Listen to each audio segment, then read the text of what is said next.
Fala pessoal, tudo bem com vocês? Então, quem fala é o Renato, professor de Ética e Cidadania Organizacional. E aí eu estou gravando esse vídeo porque a gente teve problemas aí, né, para a gente, durante a aula, por causa da transmissão, muita falha, tal. Então eu acabei gravando o vídeo para a gente compreender algumas coisas. No final do vídeo eu vou deixar uma reflexão aí para vocês, que a gente vai trabalhar essa reflexão aí durante a próxima aula, esperando que esteja tudo bem com as conexões, certo? Vamos lá? Então, ética e cidadania organizacional, a gente passou um pouco aqui o que é o planejamento do semestre, a gente vai começar a falar sobre ética, moral e condição humana, depois vamos para a ética e cidadania no mundo do trabalho, por terceiro vamos entrar trabalho no mundo contemporâneo, quarto, futuro da ética e da cidadania, e cinco, sustentabilidade e cidadania planetária. Dilemas éticos. O que são?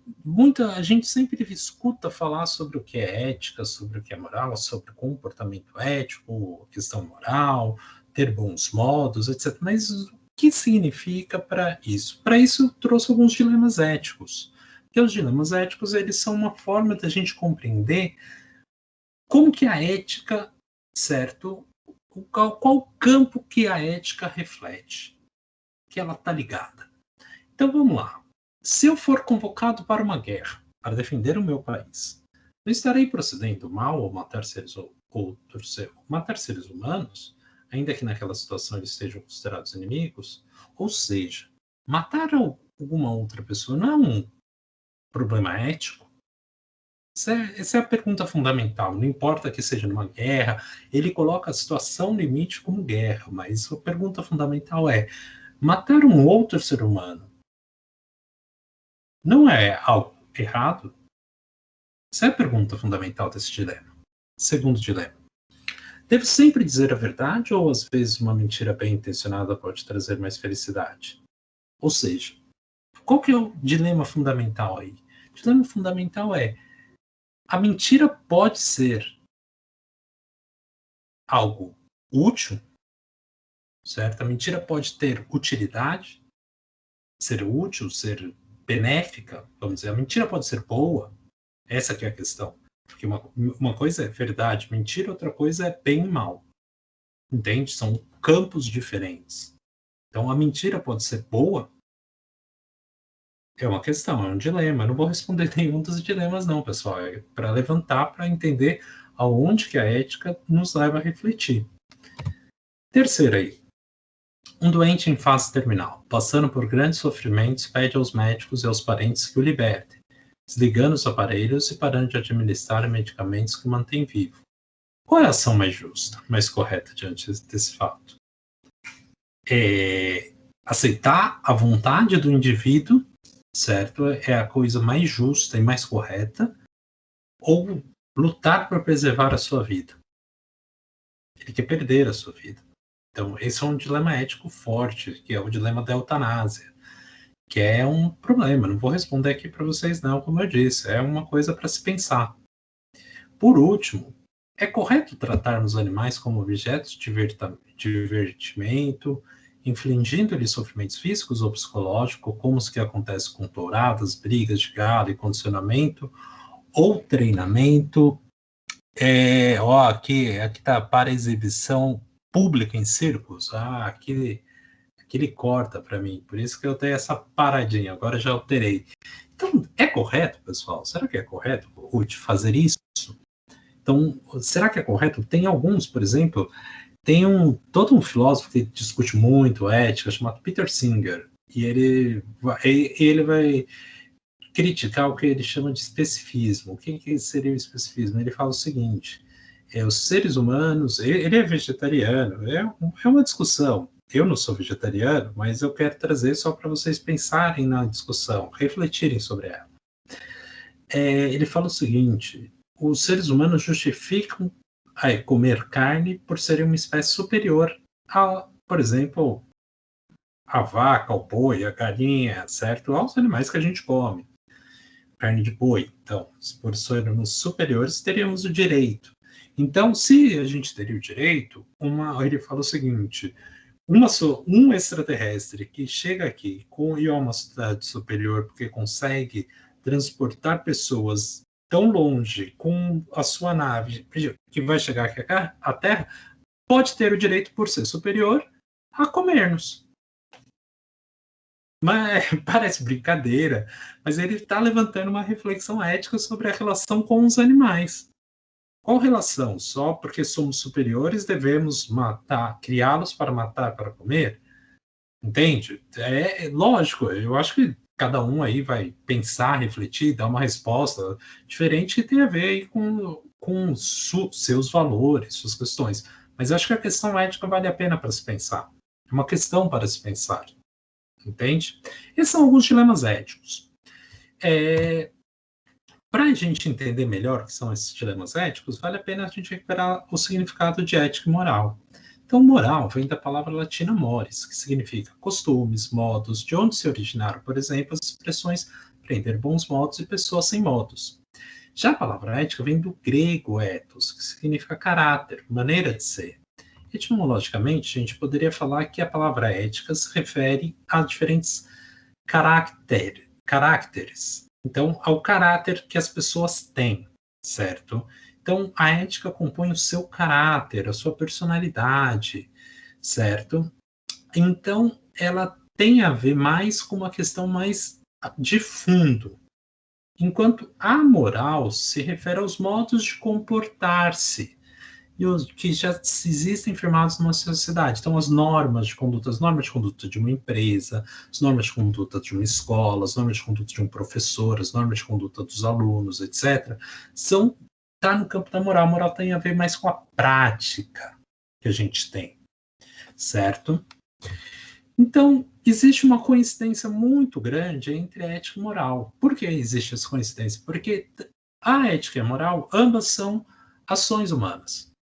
Por exemplo, eu tenho um cachorro aqui, ele passa, ele vem, ele entra dentro da sala, tal, aqui dentro do meu escritório, sai, vai lá no quintal, volta, etc. Esse cachorro, ele não tem consciência moral.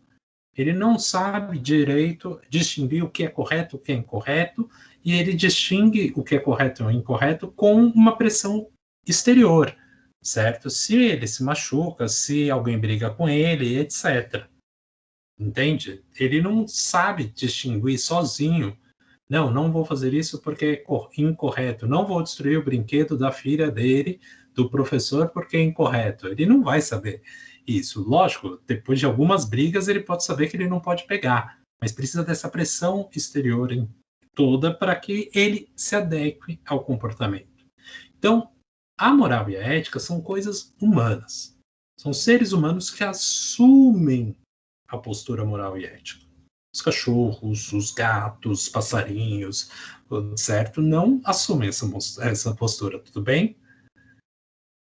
Agora, além disso, elas são humanas porque elas só podem ser concebidas como ações livres, como ações conscientes. Os seres humanos têm que estar conscientes para poder fazer essa ação. Isso aqui dá muita polêmica sobre a questão de os seres humanos terem que estar conscientes. Porque, quer dizer que se eu estiver bêbado, então eu não posso ser julgado moralmente pela ação que eu fiz?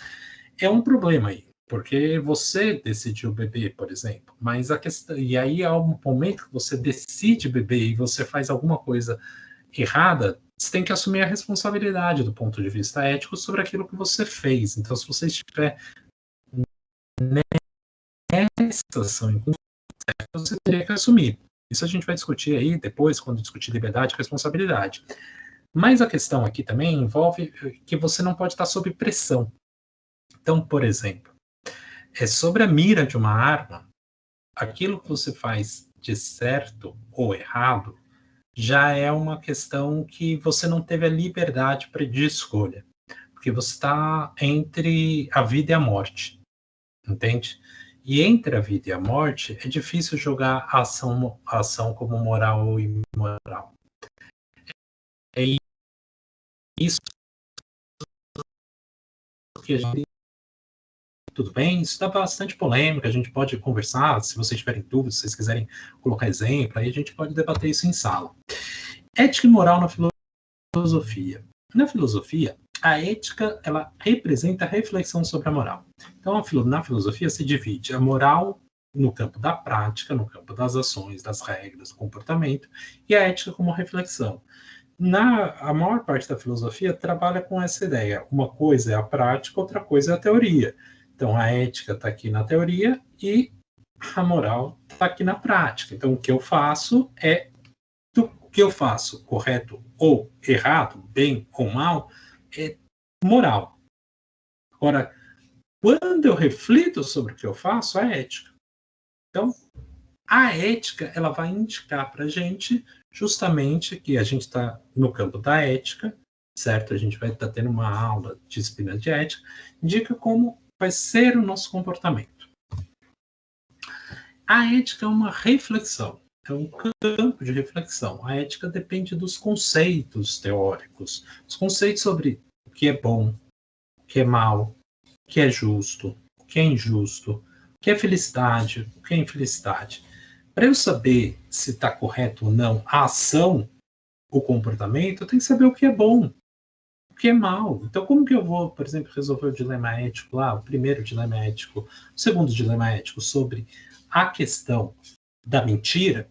Como que eu vou resolver aquele dilema ético sobre a questão se mentir para trazer felicidade é correto, se eu não sei o que é bom, o que é mal, o que é justo, o que é felicidade?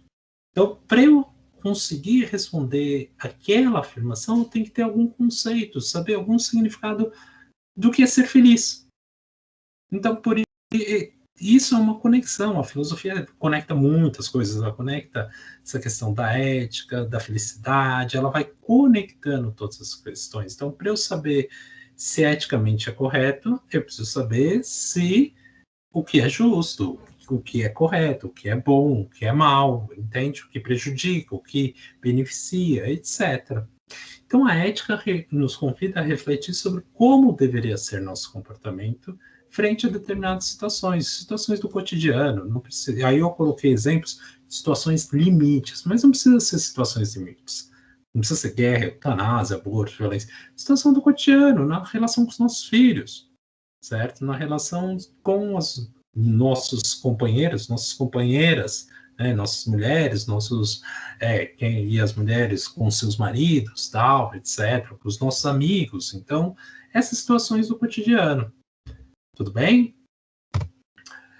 Aqui entra duas coisas que são importantes, que é a relação entre subjetivismo e universalismo ético. A ética é uma reflexão que ela se pauta no gênero humano. Ela não se pauta simplesmente em um indivíduo. Isso é, não é um indivíduo que define se está correto ou não está correto. Então, tipo assim, se eu não é uma reflexão ética se eu partisse o que é bom para mim, sendo que é ruim para todo mundo, entende? Então, para mim é bom que todo mundo trabalhe para mim, me dê dinheiro, pague minhas contas, pague minha casa. Tá? Para mim é bom que se todo mundo pudesse fazer isso, para mim seria bom. Mas a gente não pode, a ética não tem a ver com o eu, ela tem a ver com o eu na relação com os outros. Por isso que quando, por exemplo, Kant vai refletir sobre a ética, ele vai jogar para o outro. Então, por exemplo, o que é bom para você é bom para o outro ou para os outros. Então, o que você faz como correto? É bom, porque a questão, por exemplo, voltar na questão do dilema ético da mentira. Então, quer dizer que se a mentira pode ser boa para trazer felicidade, significa que para você, mentirem para você ser feliz, vai ser bom? Então, quando você vai fazer reflexão ética, sempre tente jogar do ponto de vista do outro em relação a você. Então, não pense só você contar a mentira para não trazer infelicidade no seu casamento, na sua relação com seu filho, com sua filha, com seus amigos, etc. Pensem nos outros mentindo para você para não fazer isso. Porque quando a gente consegue se colocar nesse outro ponto, que é o ponto de vista do universalismo ético, certo? Os dilemas éticos eles vão estar colocados para todos os indivíduos. E isso é afirmar a ética como condição humana. Por quê? Porque eu não estou pensando a partir só do meu, se está me beneficiando, porque às vezes pode ser bom para mim e vai ser ruim para os outros. E se isso for bom para mim e ruim para os outros, não é ético. Aqui é um problema gigantesco, que é um problema que todos nós enfrentamos a todo momento, porque volta e meia a gente toma decisões que são boas para nós, mas que muitas vezes não é boa para outros. E isso dá um problema. E aí aqui tem um problema ético. Dá para entender?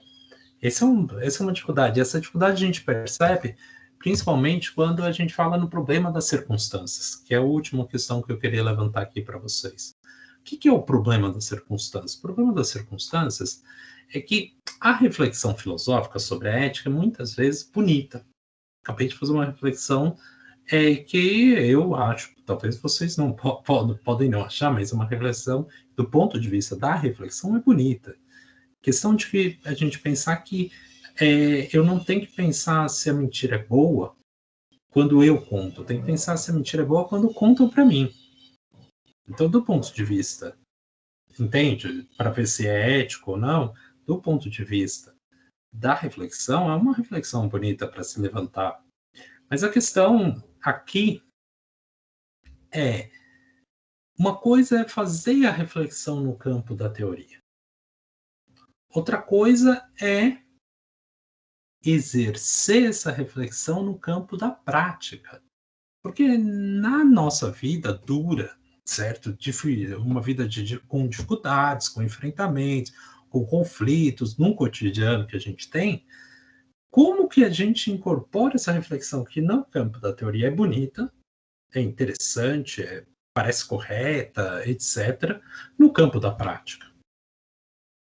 Entende? Como que a gente vai considerar, por exemplo, vamos supor que eu respondo ao dilema ético para pegar um outro dilema que envolve, por exemplo, eu pensar na questão da guerra. Então, eu ir para a guerra, eu considero que é incorreto, porém que frente à defesa da nação, frente à defesa dos meus familiares, tal, eu acho que a guerra pode ser válida para defender a minha nação. E aí, no momento que eu vou para a guerra, não é que só eu mato, eu vejo meus amigos morrendo. Então, frente a essa questão, e aí tem vários filmes de guerra que abordam isso, certo? Que abordam justamente essa problemática de como as pessoas na guerra se transformam, certo? E ao verem seus amigos, ao perderem aqueles entes próximos, aquelas pessoas que vão ter uma relação próxima, acabam desenvolvendo uma forma mais bruta da violência, certo? Então, ao verem isso, ao se transformarem nisso, como que eu posso pensar na reflexão ética no campo, na hora da ação? Esse é o problema das circunstâncias, porque a reflexão ética é a reflexão. Aqui está na teoria. A gente está na teoria. A gente está falando de teoria. Mas e a prática? E aí? Como que a gente faz? Entende? Esse é o problema. Esse é o problema das circunstâncias. E é em cima desse problema que eu vou pedir aí para a gente fazer a proposta de reflexão, que é a primeira proposta de reflexão para a gente fazer. Considerando essas questões apresentadas, indicando a complexidade da ética e da moral, eu quero debater com vocês, certo? E apresentar alguns exemplos de ações, invenções e novos conhecimentos científicos e tecnológicos que revelem a ambiguidade contida na afirmação. Toda ação escapa à vontade do seu autor na medida que entra no fogo das circunstâncias que o influenciam. Eu explico isso aí melhor na nossa aula, durante a nossa aula, na próxima terça-feira. Ok?